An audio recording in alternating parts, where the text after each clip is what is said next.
Radio. Cube Radio. En direct à LCN. À venir pour les infirmières. Des centaines de membres de la FIC sont allés se faire voir et entendre au centre-ville de Montréal. On a vu ça. C'est dire que les négociations avec le gouvernement, là, qui durent depuis des mois, ne débloquent pas. C'est là-dessus qu'on commence notre joute des analystes, Emmanuel, Paul et Mario, qui sont avec nous. Alors, je vous pose la question tout de suite. Ajouter à l'exaspération des automobilistes là, qui jonglent avec la chaleur aujourd'hui, les cônes oranges, est-ce que nos anges gardiens vont trop loin aujourd'hui, Mario? Ah, je les entendais ce matin dire on va perturber la circulation à Montréal. J'avais le goût de répondre, vous pourrez pas, il y a quelqu'un qui est passé avant vous, c'est la mairesse. Là. Mais... Elle devrait pas enlever les cônes non, oranges. écoutez, non, mais... Je sais pas. Je pense qu'il y a une patience des gens. Il y a un respect pour ces professionnels-là, un droit de manifester. On l'entendait dans les extraits. Mais en même temps, il y a une limite. Là. C'est certain que perturber la circulation. Puis c'est pas comme si, comment dire, là, les négociations commencent. Le gouvernement a mis une offre, mais les gens entendent ça. L'offre est insuffisante, mais les gens savent bien dans la négociation, le gouvernement va bonifier son offre. Et je pense qu'il y a une patience raisonnable dont il ne faut pas abuser là, du côté du public. Il y a des limites, comme elles disent. On voit ça partout sur les banderoles, Paul. C'est ça. Mais en même temps, Sophie, moi, je pars d'un principe très simple. C'est compter dans son propre filet, c'est jamais bon quand tu joues au hockey.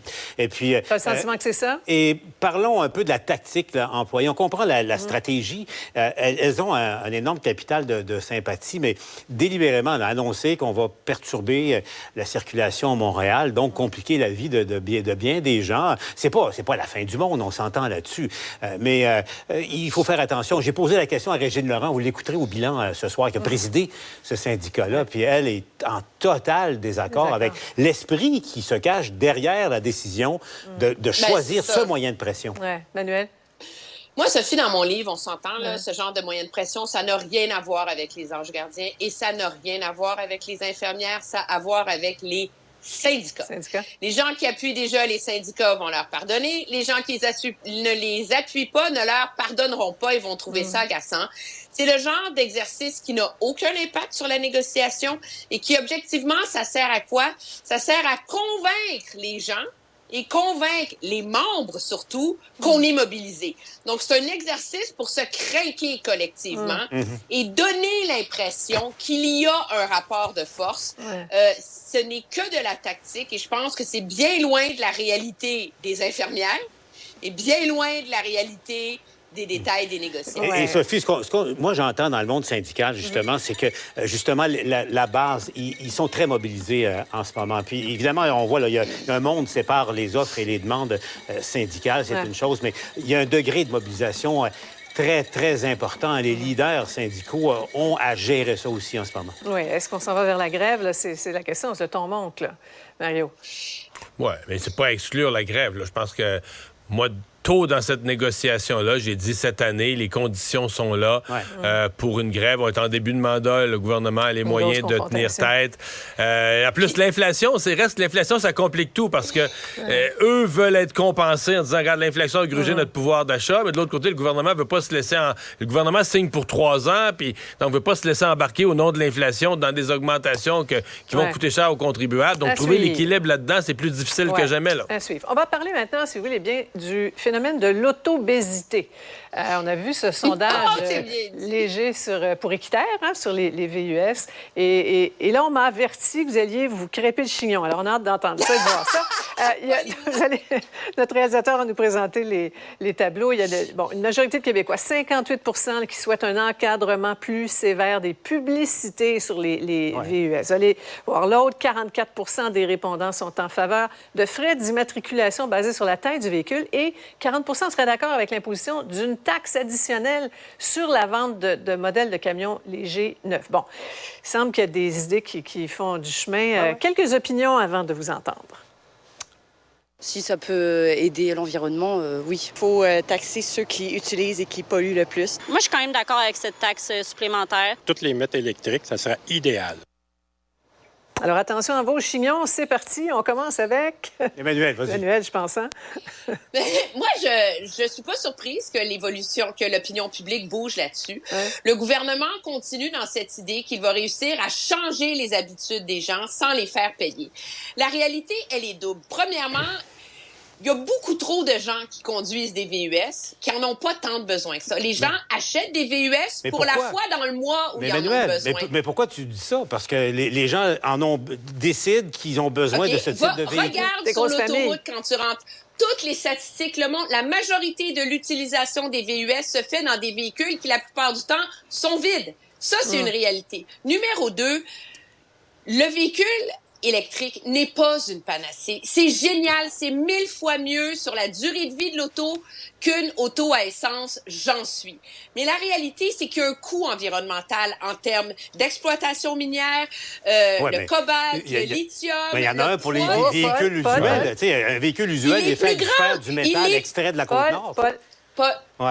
Mais moi, je pense que c'est un débat important. Et là, bon, qu'est-ce que personnellement, individuellement, on peut faire pour contribuer à la lutte contre les gaz à effet de serre? Quand on regarde cette question-là de Montréal, je peux comprendre. Tu sais, à Montréal, t'as pas la même réalité qu'à Val-d'Or, qu'à Bécomo, qu'à Rivière-du-Loup.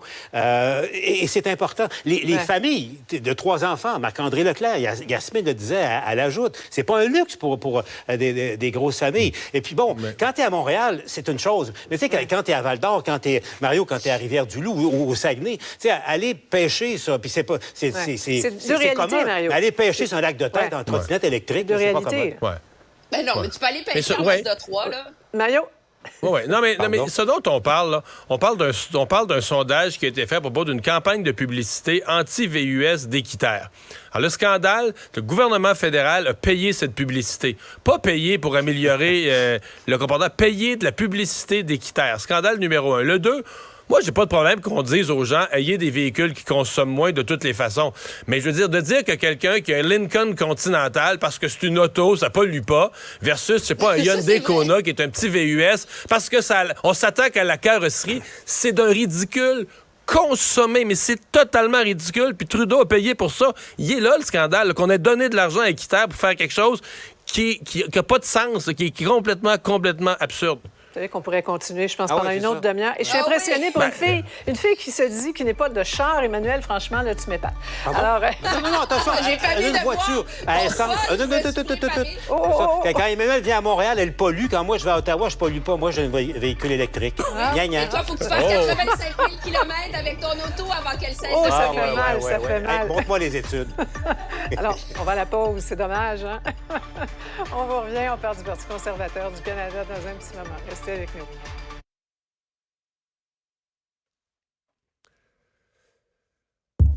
Alors, Alexandre, nouveauté en matière de transport qui a attiré l'attention aujourd'hui de toute la planète et ça nous vient de la Pologne. Oui, ça vient de la Pologne. Là, on parlait de véhicules électriques il y a quelques instants, LCN, mais là, on est vraiment dans le transport ferroviaire, dans le transport par train. Puis c'est une nouveauté en raison surtout de la localisation géographique. Là. Ça fait déjà un moment en Asie qu'on parle de la technologie maglev.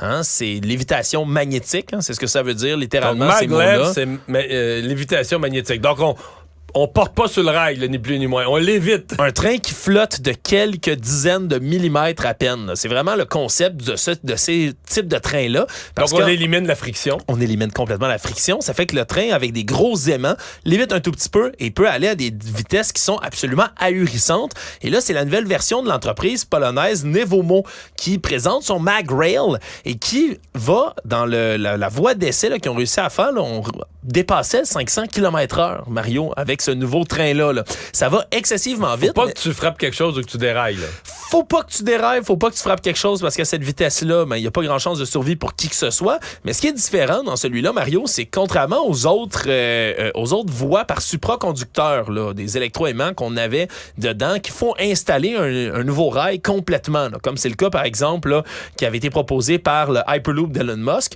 Mais là, ce serait déjà quelque chose qui s'opérerait sur les rails, déjà existant. Tu veux dire que seul le train a la technologie maglev, mais est capable d'opérer sur un vieux rail en métal. Exactement. En acier. Exactement. Avec l'acier directement du rail, on serait capable donc de faire léviter le train. Ce qui est une révolution, là. Ce qui est une révolution dans cette matière-là, parce que dans des endroits comme en Europe, par exemple, hein, où se trouve la Pologne, il y a déjà un réseau ferroviaire qui est extrêmement développé là, sur des centaines et des centaines d'années. Et là, on pourrait réutiliser, du moins dans certaines proportions, on se comprend, là. C'est pas tous les rails qui seraient adaptés à un train qui va à cette vitesse-là, mais on pourrait quand même utiliser un maglev sur comme des ça, segments. le MagRail, sur certains segments comme ça. Pensable au Canada? Ben, au Canada, en fait, si on avait là, déjà donc le trajet qu'on pourrait faire entre Montréal et Vancouver, là, pas mal dans les points, là, pas exactement Ça, les plus éloignés. Genre 6 000 km. Ça, c'est très exactement 4600 km, Mario. 8h20 minutes que ça prendrait en train pour se rendre là, à Marais ou Ce qui devient mieux que l'avion, parce que l'avion prend 6 heures. Sauf que là, l'avion, il faut que tu arrives 2 heures d'avance, t'es pogné. Là, t'es dans taponnage à l'aéroport, tes bagages, là, les train, douanes. beaucoup plus simple, t'as de l'espace dans ton banc. Puis t'as un décor à couper le souffle, le traversé. Oui, je suis jamais allé moi-même. Tu vois le décor en t'en allant. Dans l'Ouest canadien, le traversé, les champs, les rocheuses, tout, c'est magnifique. Mais combien ça coûterait installer tout ça? Ben là, voilà. Écoute, le coût approximatif par kilomètre du MagRail, là, parce que c'est vraiment le coût par kilomètre qui est important, c'est à peu près entre 13 et 15 millions de dollars canadiens, Mario. Alors, j'y vais conservateur. Mettons que c'est 13 millions de dollars du kilomètre, puis qu'on installe tout ça. 59 milliards 800 millions que ça coûterait, estimé conservateur, à installer. À suivre, c'est pas fait. Cube Radio.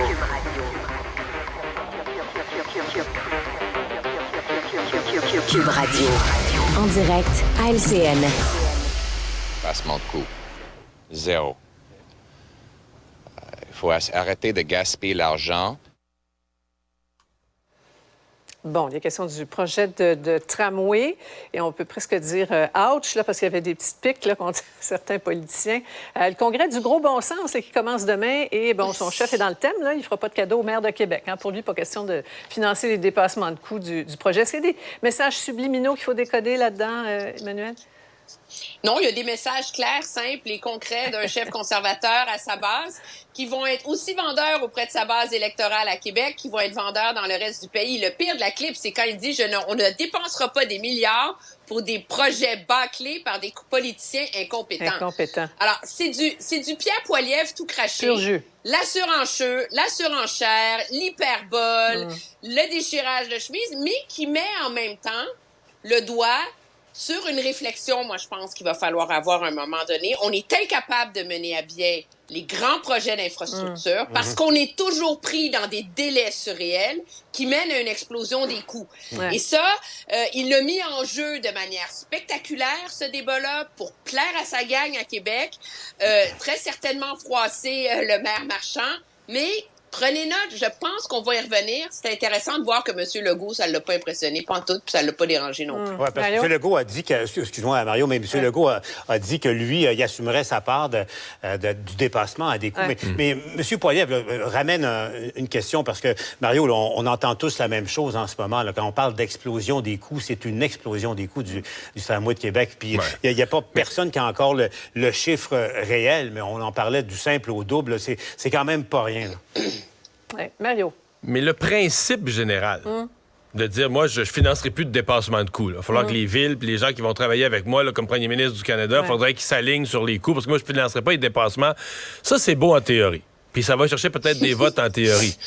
Je te jure qu'une fois au pouvoir, là, dans un comté conservateur en Alberta, où il y aurait un projet d'aéroport ou une infrastructure stratégique que le monde veut, puis il y a un dépassement de coûts, le mettre en application puis tenir ton bout, là, c'est une autre affaire. Tu sais, quand tu le dis en général comme ça, bon, là, à Québec, il le dit sur le projet de tramway en sachant que le vote conservateur s'en fout du projet.